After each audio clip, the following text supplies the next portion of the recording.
Hi, everyone. Welcome to the video version of the Reviving Vet Med podcast. If you would prefer to listen to this information rather than watch it on YouTube, please do feel welcome to subscribe to the Reviving Vet Med podcast, wherever it is that you get your podcast episodes. Otherwise, we will be including occasional visual graphics to supplement the information that I'm sharing. And I hope that if you enjoy this content, that you subscribe to our channel and that you also share these episodes with someone else who you think might benefit. Thanks so much and enjoy the episode. So the benefits of healthy communication cannot be understated when it comes to working within our teams. There's a lot of information from the human healthcare space that demonstrates that when human physicians and nurses are communicating in effective ways, that their patient outcomes increase, their patient satisfaction increases, and that their patients are even staying in hospital for shorter periods of time. Now, this doesn't even talk about the team benefits of healthy communication, which of course are higher job satisfaction and lower levels of burnout. We do have similar information in the veterinary space to also demonstrate that this may be true for us as well. There is research that comes out of Canada and the United States looking at companion animal practices and surveying all members of those veterinary teams. So nurses, veterinarians, animal care attendants, and so on. And what they found is that those veterinary team members who work in an environment that is coordinated, that has effective communication, in which people openly communicate with each other, that they have lower burnout scores and higher job satisfaction. And the opposite is true within these research studies, whereby those individuals who identify as working in a toxic team environment, where there's ineffective communication, where team members aren't openly communicating, those team members have higher burnout scores and lower levels of job satisfaction. Now, this information was also mirrored in the Merck Veterinary Wellbeing Study, the third, which was published back in 2022 in JAVMA. What they found is that those veterinarians and team members working in a healthy work culture had higher well-being scores, lower burnout scores, and less serious psychological distress, as well as being more likely to recommend a career in veterinary medicine. Now, you might be wondering what makes a healthy work culture? Well, in the context of communication, candid and open communication among team members is one of the four main factors of a healthy work culture. So not only do we know that healthy communication is good for our well-being and our job satisfaction, as well as beneficial in reducing burnout, we also know that when communication in the workplace does not go well, that this can be a huge source of stress.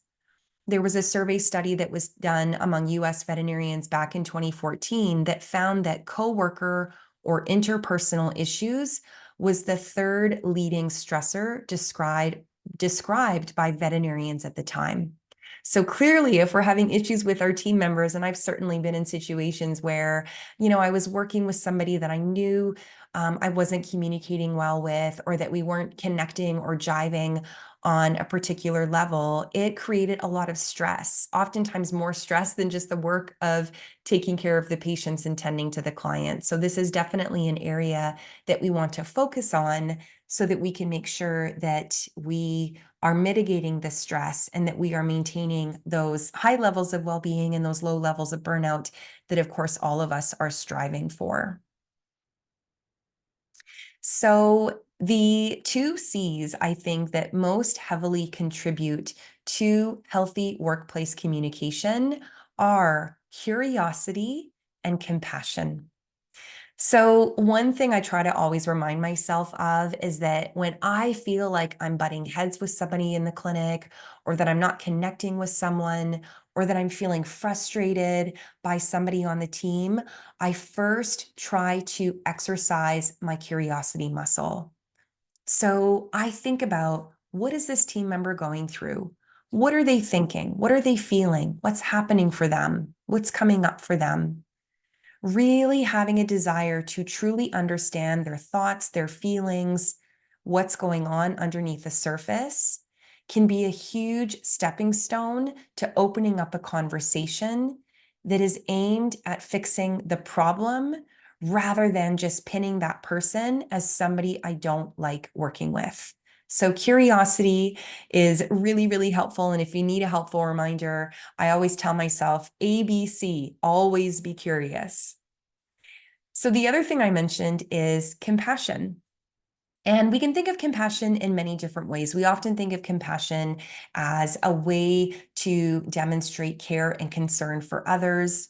I think in the context of communication, we want to think about this care and concern in a way of thinking about what do I need in this situation that I can communicate to somebody else, or is someone else's behavior communicating to me an unmet need for them? Okay, so thinking about communication that way. So I want to highlight some different communication strategies that I call compassionate communication strategies. This information, a lot of it is taken from nonviolent communication strategies. So Marshall Rosenberg is a PhD who wrote the original book, Nonviolent Communication, A Language of Life. So definitely a book worth picking up if you have not already read that. And a lot of these strategies come from that. These strategies are really intended for use within close partner relationships or family or friend relationships. But let's be honest, we spend a lot of time at work and a lot of time with our teams. So I think a lot of these strategies can be translated into the veterinary team environment as well. So in the context of compassionate communication, we first want to avoid judgment. So saying things like, it's Susie's fault. Susie is lazy. I wish Susie could be more like Janet. Susie should work harder. Okay. All of these statements are judgments. They're labels, comparisons, and criticisms. Instead, we want to focus on the need. So this might sound like, I need Susie to finish the cleaning checklist before she goes home. Or I'd like Susie to check in with me for tasks before leaving at the end of the day. So using statements like those is going to be much more compassionate when addressing some of these undesirable behaviors in our teammates. Another strategy for compassionate communication is to use positive language when making requests. So rather than to say, please don't leave before checking in with me for tasks, or please don't sit around and check Facebook when you have downtime, we would use positive positive communication strategies. So I need you to come to me when you have downtime so that I can direct you to something that might need to be done. Okay. Or I'd like you to do XYZ is going to basically promote less resistance. I don't know about you, but I have a 3-year-old at home. And if I tell her, don't do that, or don't do this, or stop doing that, it in many circumstances, it amplifies her behavior. And so that's something that we want to get away from. So some other components of compassionate communication are to avoid vague, abstract, or ambiguous phrasing. So sometimes we'll get, heated in the veterinary environment, and we get in the moment, especially for me in emergency practice, and we just say, I need some help here, or, everything's falling apart today. If you can try to be more specific about exactly what your unmet need is in that situation, and then communicate that.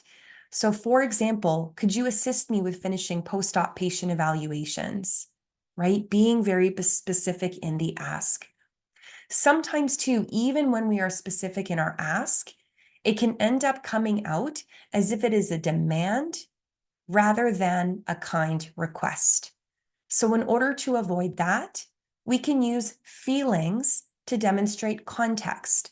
So that might sound like this. I'm feeling overwhelmed and I'm worried about this pancreatitis patient. I need you to check her vitals. Okay. Rather than just saying, I need you to check this dog's vitals. Okay. Another way that we can use compassionate communication is when we are looking for information, especially when a situation is not going well. So I go back to that situation of curiosity, right? Let's say that I come into practice one day, I'm working closely with one of my nurses, and I can just have the sense that things are off, we're not connecting, we're not communicating well. I have the sense that she's maybe not in a good mood. I'm not sure if it's about me or something I said or something totally unrelated. So rather than saying like, what's going on with you today? Or what's your problem? Or even worse, what did I do to you? We would give context for that by saying, I'm feeling frustrated because I don't feel like we're connecting today. Can I ask what's bothering you? Okay. Or tell me what's on your mind. This gives people context for our experience when we are asking them for information. Okay. The other thing that we want to do is to default to empathy when things get emotionally charged. I'm a big believer in putting ourselves in other people's shoes. This goes for clients, this goes for team members. If you see that a team member is acting off or clearly isn't having a good day, put yourself in their shoes. Do they have a lot of stuff going on at home? Do they have a lot of work on their, a big caseload for the day? Is there somebody missing from their team so that they're being pulled in many different directions? Default to empathy. Try to understand what might be behind their experience.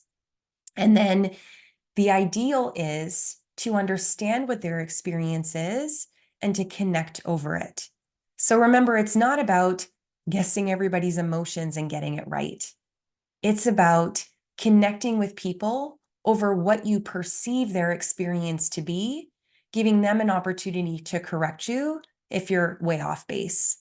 So for example, you see a team member, the client came into the hospital, the client yelled at them, and now you can see that something's wrong. And so you say to them, gosh, I'm sorry, I saw that client yelling at you. That must have been really upsetting. Do you want to talk about it? And maybe they say, well, I'm not really upset. I'm just frustrated. Like I'm tired of clients, speaking to me this way. So they're helping you to identify that their experience is not sad or upset. It's frustration. Frustration and anger is a good emotion because it leads us to action. And then you can support them in what they're experiencing. Yeah, that would be frustrating. Tell me more about what's going on with this client and maybe I can help. You might have an experience where you're in a leadership role and maybe somebody has put in a vacation request and for some reason you can't grant them that request. So you might say, I'm so sorry we can't find anyone to cover your vacation request. You're no doubt feeling frustrated. How about we talk about it? Okay, so again, it's leading with that empathy, recognizing the situation, empathizing with where they're coming from, and then having a conversation. So remember, sympathy is not the same as empathy. Sympathy is feeling for a person. I feel sorry for you, you poor thing. Oh, that must be so hard. That drives disconnection.